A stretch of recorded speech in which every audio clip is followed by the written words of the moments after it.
Although I didn't want to go, lo and behold, I found myself attending a week-long seminar in Atlanta that my boss, James Johnson, was scheduled to attend. I had worked for James for almost 5 years and had been happily married for almost as long. I loved my wife, my job, and my city. Life was good. In fact, my sex life was more than good. My wife, Anna, had never once in the 6 years we had known each other turned me down for sex. We had the most active sex life I could imagine. Certainly better than most couples, if you believe the conversations other men overheard at work, in restaurants or bars about how their old lady rarely put out. Anna was up for it every night, and not just for quick sex. She loved dressing up in sexy, lewd clothes and pretending to be anything I wanted her to be. From a whore or harlot to an innocent virgin and more.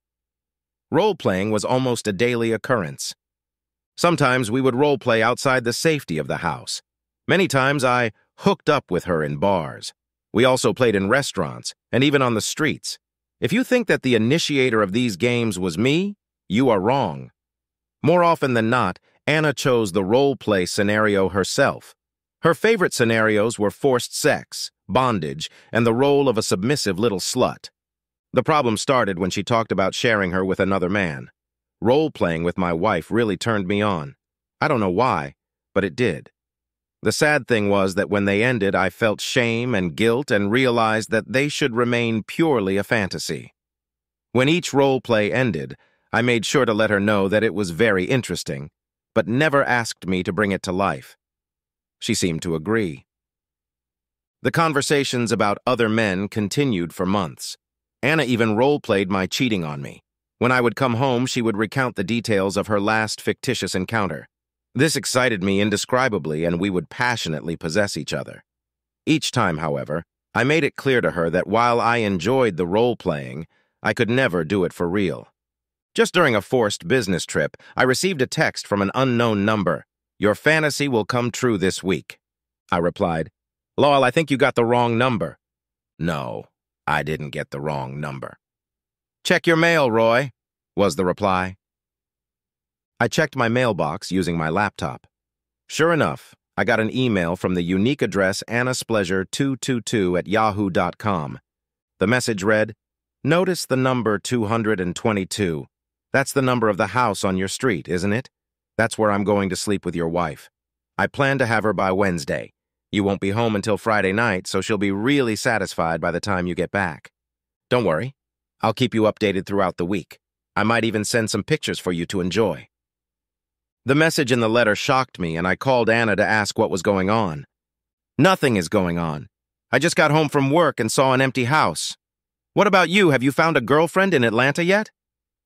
"No, my girlfriend is at home, and don't you forget it. Between her and my wife, I have no desire for anyone else." She laughed and then gave me a concerned look, saying, "Baby, how would you feel if I surprised you to death when you got home?"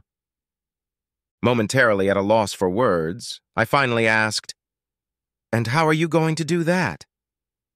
"You've always wanted to know what sloppy seconds are, haven't you?" she asked.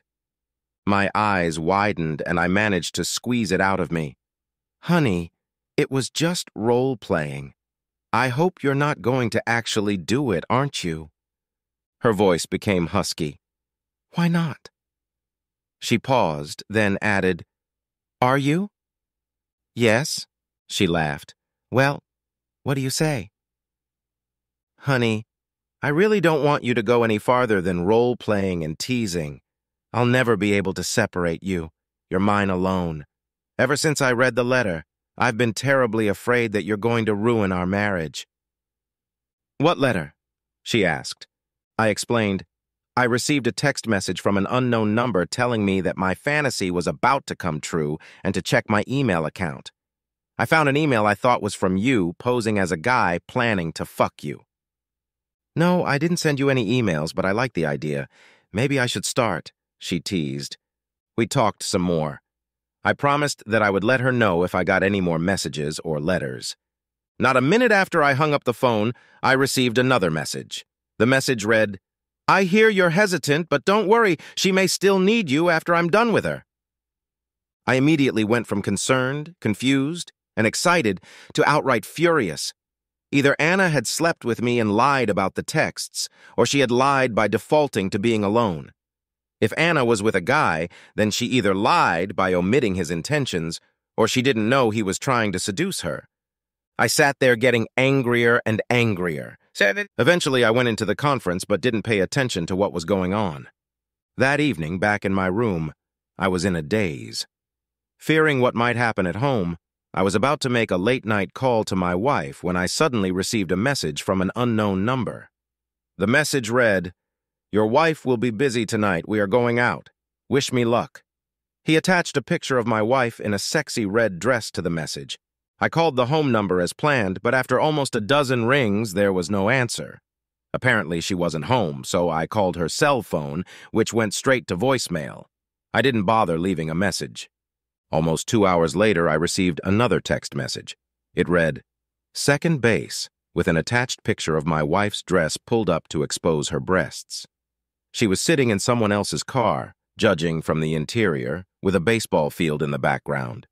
A wedding ring was visible on her left hand. I was furious. I continued to stare at the dark stain on her breasts, knowing that someone else was enjoying her charms. I felt like my heart was being ripped out of my chest. Then I received another text message. This time it was a picture of my wife with her dress pulled up over her hips. The text read, "Third base. I didn't expect third until tomorrow." I felt nauseous, but I didn't feel like throwing up. It was time for action. I opened my laptop and started searching airlines for a flight home. The earliest flight didn't leave until 4 a.m. I contacted 2 male colleagues who were also attending the conference, and they agreed to fill in for me. I went to the hotel to take a nap, setting my alarm for 3 a.m., but I was disturbed by another text message. It read, "I'm going to fuck her tonight.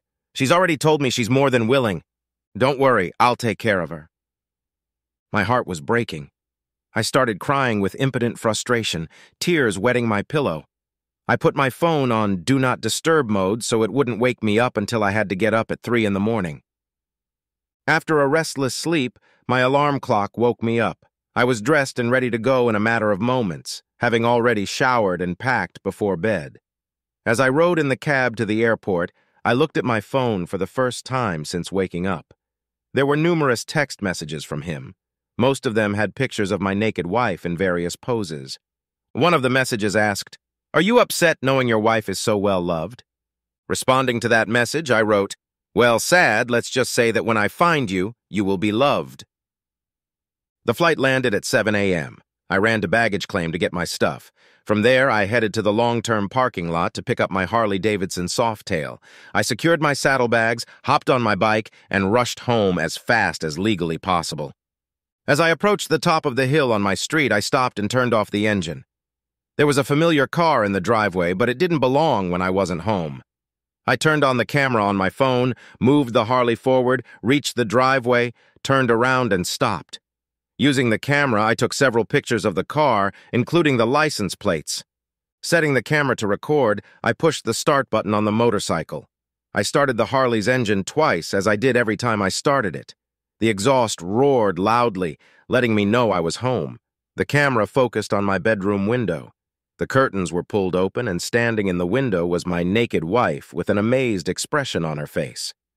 Behind her back stood my boss, James Johnson, with an expression that was a mixture of arrogance and superiority. I had no trouble vomiting this time. I jerked a few times, then looked up to see my wife running out of the room. I put the camera in my pocket, depressed the clutch, put the Softail in gear, released the clutch, and drove up the street. From the doorstep, I heard my wife yell, "No, wait! Let me explain! Pull over!" Without even looking back, I roared away. Without thinking, I wondered if she was wearing a robe or putting on a show for the whole block. Anna was hot, so I'm sure the neighbors would have loved it. I went to the cheapest motel I could find and checked in for cash. Then I went to the liquor store, bought a bottle of Jim Beam, took it to my room, and started getting drunk. Truth be told, I wanted to drink myself to death. Unfortunately, I didn't.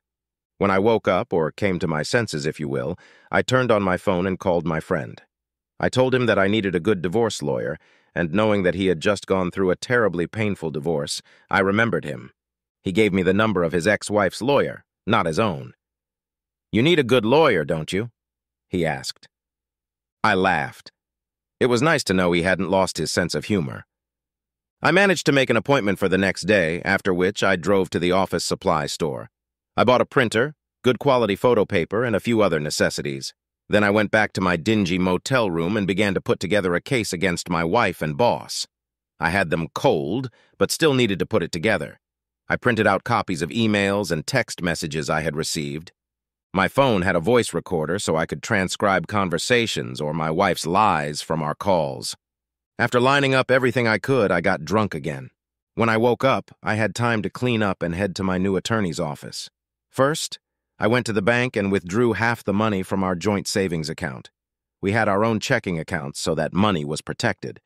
For the appointment, I showed up early.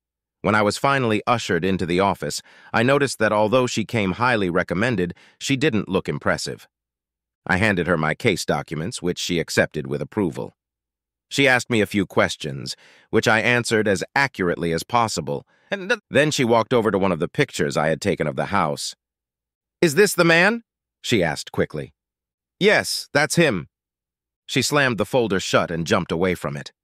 She threw me a look I couldn't read, not that I'm a very good judge of character, and said, "I'll be right back. Don't go." It was almost half an hour before she came in and handed me the address and phone number. She handed me back the folder and said, "I must advise you to choose another lawyer. I can't take your case. Go out the door, turn right to the steps, go down them and turn left. Talk to the man waiting for you at the other end of the hallway." I wasn't talking to you. Do you understand? "Okay," I said, a little embarrassed, but stood up and followed her instructions. Before I reached the end of the hallway, I noticed a short, balding man looking at me expectantly. He invited me into his office and asked for a folder. Looking through the folder, he asked me a few questions, which I did my best to answer.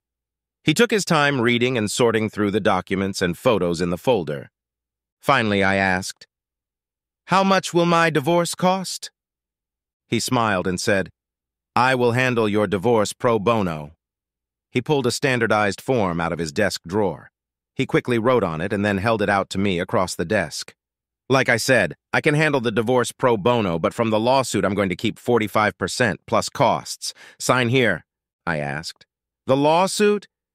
"Yes," he said with a smirk. "Yeah, we caught the bastard. Tell me, are you ready for retirement?" As I walked out of the lawyer's office, I thought, what am I going to do now? I need a new job and a place to live. The next morning, I called Anna's work and asked permission to speak with her. The receptionist transferred my call to her desk. As soon as I heard Anna's voice, I disconnected. Knowing she was at work, I nonchalantly drove my Harley up to the house I used to live in. Once inside, I gathered my clothes, but I didn't need anything else. I hitched the trailer to my pickup truck and loaded it onto the Harley. Finally, I pulled what used to be our marital bed into the driveway, mattress, frame, and bedding. Then I poured some gasoline, stepped farther away, and threw a lit match into the pile. The fire flared up instantly. I got in my pickup truck and drove off. I traveled to Albuquerque, New Mexico looking for work. A few months prior, I had done a favor for a firm located there. Based on the connections I had established, I believed I had a good chance of finding a job. The interview was nothing more than a formality. I filled out the necessary paperwork, and HR told me to start work on Monday to give me time to settle in. After the interview, I went looking for a place to live. I found a one-bedroom apartment in a decent neighborhood, and then found a good storage unit for my Harley. I bought a bed and a couch after seeing an ad for a furniture store in the Albuquerque Journal, then went grocery shopping and tried to settle into my new life. Settling in was harder than I expected. I missed my wife and soulmate terribly, so instead I began to mourn my loss. I was in New Mexico for almost 3 weeks before I checked my email account. I guess I was trying to ignore my obligations and didn't want to face the fact that I had lost my wife to another man. There were numerous emails from my lawyer. I was the first to open the last one, which said, "Call me. It's very important."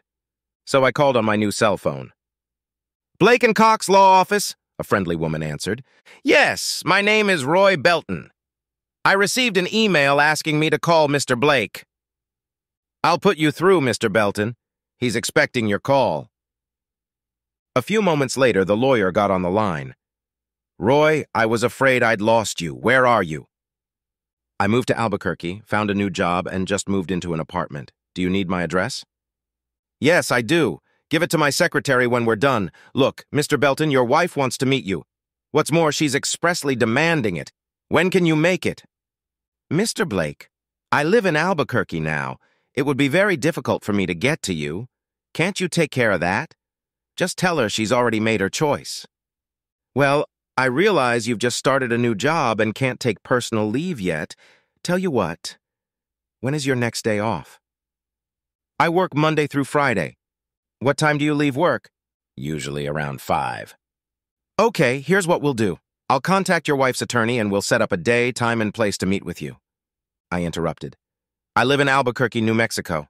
I just can't leave right now. You won't have to leave Albuquerque. We'll make arrangements to meet you there, Mr. Belton. It won't be a problem for me or them to come to your place to meet you. And that's not the expense you're going to bill me for, is it?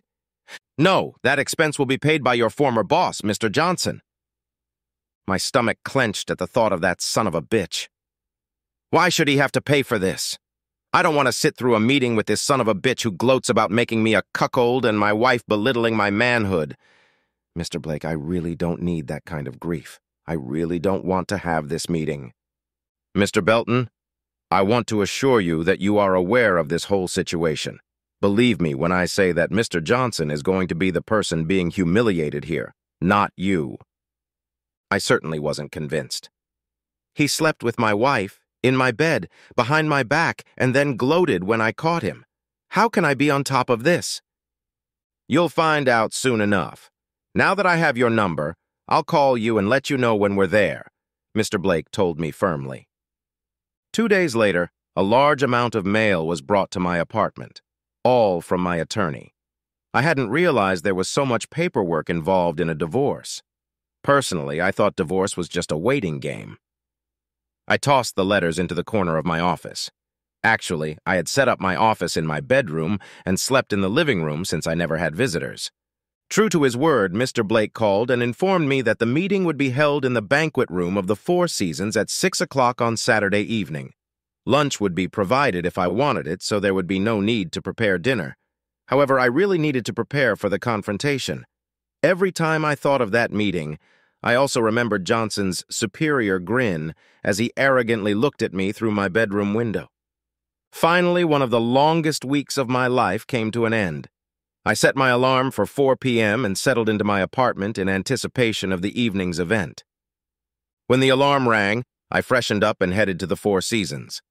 As I entered the banquet hall, I saw my wife for the first time in months. At the other end of the room, I saw my former boss, James Johnson. There were also many well-dressed people in designer dresses and suits present. As soon as I walked through the door, two linebacker, suits approached me, and I stared at Johnson, thinking murder. I was ready to pounce on him and knock the smile off his face, hoping to kill him in the process. The linebackers asked if I was Roy Belton, and when I said, yes, I am, instantly took up positions on either side of me. I asked, what are you guys doing? Ned, we've been hired to make sure you don't do anything that could get you in trouble, one of the midfielders replied. It was about this time that Anna saw me. I noticed that she wanted to rush toward me, but was stopped by a female lawyer I had first met at Blake and Cox. I figured she was representing Anna's interests. Anna was arguing with her lawyer, who was preventing her from approaching me. I didn't understand why Anna was so desperate to talk, but I knew I wanted nothing to do with her after she slept with another man in our bed. It was unforgivable. But as I looked at her, I realized I still loved her. I was guided to a chair and sat down. My lawyer sat on one side of me and one of the semi-professionals sat on the other. I asked, okay, what's going on now? These people are here to keep you out of jail. I know you probably want to kill that son of a bitch right now. That's why I hired these two men to keep you out of jail. If you notice, Johnson isn't smiling at all. It was only then that I noticed the expression on Johnson's face. He wasn't gloating at all. I could see that my wife still wanted to approach me and was glad no one would let her. Finally, my lawyer stood up and walked to the podium at the front of the room. "Mrs. Patterson, you wanted this meeting. We're here. Would you like to begin?" Anna's attorney walked to the podium and began to speak. "I'm Mrs. Patterson, Anna Belton's attorney. Thank you for coming, Mr. Belton. First of all, I would like to say that this whole thing has been a nightmare. The situation was quite difficult, and I did everything I could as quickly as possible. I regret all the delays, but at least it was resolved." She took a breath. "Mrs. Day, would you like to begin?" The other woman stood up, walked to the podium, then turned to me. "Mr. Belton, I'm Mrs. Day, James Johnson's attorney. I apologize for the distress my client has caused you. My client, as part of the plea agreement, fully admits his role in the adultery committed with your wife. He has also agreed to pay all court costs and expenses. He will pay both you and Mrs. Belton $4 million each. Your attorney has a certified check that you can cash at your convenience.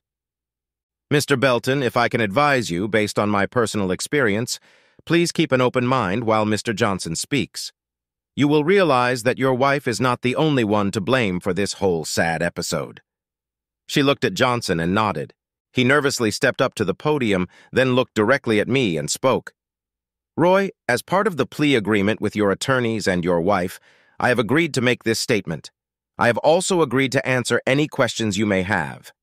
However, if my attorneys tell me not to answer, I will not be able to answer one question or another." He looked at me as if he expected me to say something. All I wanted to do was lunge at the son of a bitch and kick his ass, or as much as I could before the midfielders caught me. I just stared at him. Johnson cleared his throat. "This is the third time I've done this with a married couple. The husband of the first couple still works for me. My actions ruined the second couple's relationship. They left me and are now divorced. In fact, you were the third couple I hired and used for my personal entertainment." He lowered his eyes, and I realized he didn't like doing that. He continued, "By hiring you, I paid you more than you deserved. Then I proceeded with my plan to impoverish you. I encouraged you to take on debt, buy new cars, motorcycles, bigger houses in a better location, all at the expense of my company. These were debts you could service at your current salary, but they would bankrupt you if I or anyone else reduced your salary, or if you lost your job." Johnson began to get very nervous. I justified my actions by saying that only an idiot could rack up that much debt without thinking of the consequences, but that was just nonsense. I put you in an impossible financial position, and then I went to your wife and told her I was making a list of employees to cut. I saw him blush with embarrassment and shame, which was a far cry from his usual look of superiority. "I told your wife there was only one way to keep you off that list. Mr. Belton, it took almost 6 weeks before she agreed to it. I was afraid I'd have to fire you after Atlanta." He took a long pause before continuing. "Mr. Belton, while you were in Atlanta, I took advantage of your wife. I told her that your employment would be terminated even without severance pay if she didn't learn to take care of me. I forced her, threatening financial ruin, to let me humiliate you. I didn't expect you to leave the seminar so quickly. I hired 2 women to keep you busy and make you feel guilty. I realized they were not up to the task. Your wife should be proud of your fidelity, as I have never heard of a man remaining faithful under as much pressure as you." Finally, he looked at his attorney, and she nodded. "Roy, this is not your wife's fault. It's entirely my fault. Please consider bringing her back. She was only trying to protect your family and its financial stability." He looked at his attorney again.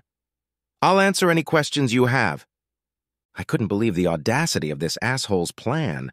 At first, I didn't want to ask anything, but then I wanted to know, "When did you start having sex with my wife?" He answered quickly, "Not until you left for Atlanta." "How long has it been since then? Or do you remember the first time you approached her?" "It was almost 3 months before I convinced her that she had no choice." Okay, I thought. That's about the time she started playing cuckold while we were in bed. I looked at Anna, seeing for the first time the pleading in her eyes. "Why in our bed?" I asked finally. I was still looking at Anna, though. "The force." "In our bed?" I interjected. James noticed I wasn't asking him. He looked at Anna. "In our bed." I looked at my wife. She didn't have an answer. I felt my heart racing and my chest constricted. I stood up and walked out the door. Once outside, I quickly found a secluded corner, hoping for some privacy. I curled up in a ball and tried to contain my emotions. I dug my nails into my palms, trying to fight through the feelings of pain, resentment, and betrayal. I mostly held back the sobs, but some moans came out. I was still struggling with my emotions when I felt someone's hand on me, and then arms wrapping around me. Fuck. Just fucking amazing, I thought to myself. Now I have a midfielder trying to comfort me. As the arms wrapped around me tightly, I thought, he smells so much better than before. Then, I thought, he feels a lot better than before, too. I didn't want to open my eyes, clench them tightly to hold back the tears, but I couldn't hold back the shivering. Then I felt the midfielder's cheek pressed against mine. In shock, I pulled back and opened my eyes. It wasn't the midfielder, it was my wife's angelic face staring back at me. "Why in our bed?"